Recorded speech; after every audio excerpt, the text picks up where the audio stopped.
अलीजे ने ठान लिया था कि अब झुकना नहीं है। उसने चुपके से सबूत जमा किया होगा। फरीद हमदानी की मौत के बाद सिकंदर का धैर्य टूट चुका था। उसने बिजनेस अलग कर लिया, पर नाम और इज्जत सब कुछ टूटने लगा। अलीजे की चालों ने सिकंदर को अंदर से धीरे धीरे तोड़ना शुरू कर दिया। वो दिन पर दिन बेचैनी में डूबता गया। अगले दिन सुबह अलीजे अपने कमरे से बाहर निकली। सीढ़ियों की तरफ जा रही थी कि अचानक उसका पैर फिसला।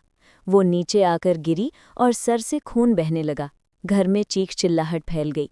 अलीजे की आवाज़ सुनकर हमजा झट से दौड़ा और उसे बाहों में उठाकर एम्बुलेंस बुलाई। रास्ते भर हमजा के दिल में बेचैनी थी। कितना डर, कितना अफसोस। हॉस्पिटल में डॉक्टर ने मुसीबत की बात बताई। अलीजे की हालत गंभीर थी। हमजा बार बार दुआ करता रहा और अल्लाह से फिरौती मांगता रहा कि उसकी बीवी और बच्चे को सलामत रखे। पर घर पर स्थिति दूसरी थी। अरमीन, जो पहले सिकंदर के साथ खड़ी थी, अब बेकद नजर आ रही थी। उसने सोच लिया था कि अलीजे ने दोनों भाइयों के बीच दूरियां बढ़ा दी हैं, और उसी बेवजह की सोच में कह रही थी, ये लड़की वापस नहीं आएगी। अरीशा, सिकंदर की औरत, चुपचाप अरमीन के साथ थी।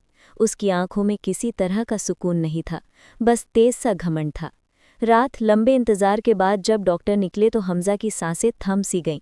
डॉक्टर ने मुस्कुराते हुए कहा, मुबारक हो, माँ और बच्चा दोनों ठीक हैं। यही सुनकर हमजा की आंखों में खुशियां लौटीं। लेकिन ये खुशी कुछ मिली जुली थी।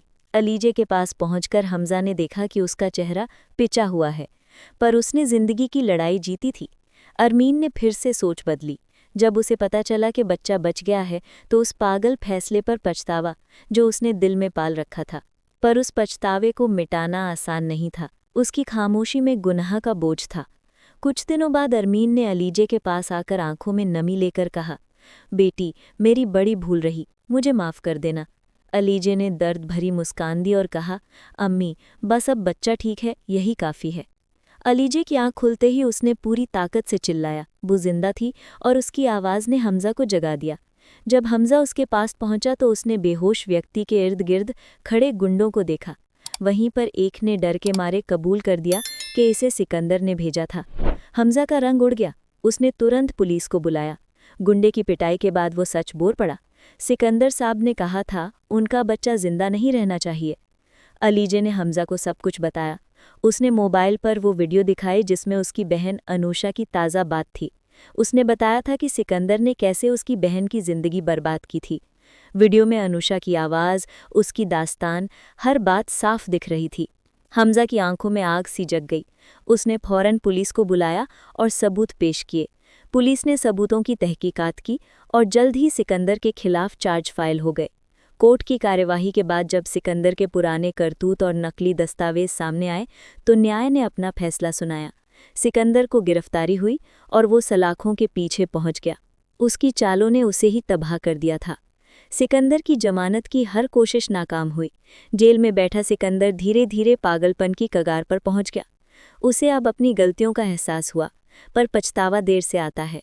आरंभ में उसकी पत्नी अरीशा ने कहा था कि वो उसके साथ रहेगी, पर जब सच सामने आया और समाज का रुख बदल गया तो अरीशा ने भी घर छोड़ दिया।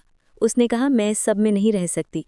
वो जानती थी कि अब उसका रिश्ता उसी व्यक्ति के साथ नहीं टिकेगा जो इतना गिरा हुआ है। दूसरी तरफ हमजा और अलीजे की जिंदगी में एक नई सुबह आ चुकी थी। जब घर में बच्चा आया तो सब कुछ बदल गया। अलीजे का दर्द अब खुशी में बदल गया था। जब हमजा की नज़र अपने बेटे पर पड़ी तो उसे जन्नत जैसी राहत मिली। अलीजे की कहानी उन्हीं औरतों के लिए मिसाल बन गई जो डर और दर्द से जूझ रही थीं। उन्होंने दिखा दिया कि आज़ादी और हक के लिए लड़ना कितना ज़रूरी है। हमजा और अलीजे बच्चे के साथ मिलकर एक नई जिंदगी की शुरुआत कर रहे थे। हमजा और अलीजे को सोच में डूबा देखकर सब समझ गए कि इसमें अब शक है। किसी के बारे में गलत सोचना कितना गलत होता है, ये सबको समझाया। उन्होंने हमेशा के लिए सत्य और अपने हक का साथ देने की ताकत लिखी। घर में सुकून की फिर से शुरुआत हुई और सब कुछ फिर से ठीक होने लगा। माँ का प्यार और हमजा की हर मुश्किल में साथ रहने की वजह से अलीजे कभी नहीं हारी। उसने सबको समझाया कि हर आवाज़ ज़रूरी है और आत्मसम्मान रहने के लिए अपने मकसद से कभी नहीं हटना चाहिए। ये कहानी हमें याद दिलाती है कि मोहब्बत, ईमानदारी और दिल की आवाज़ हमेशा सुननी चाहिए और अपने लक्ष्य पर हमेशा चलना चाहिए।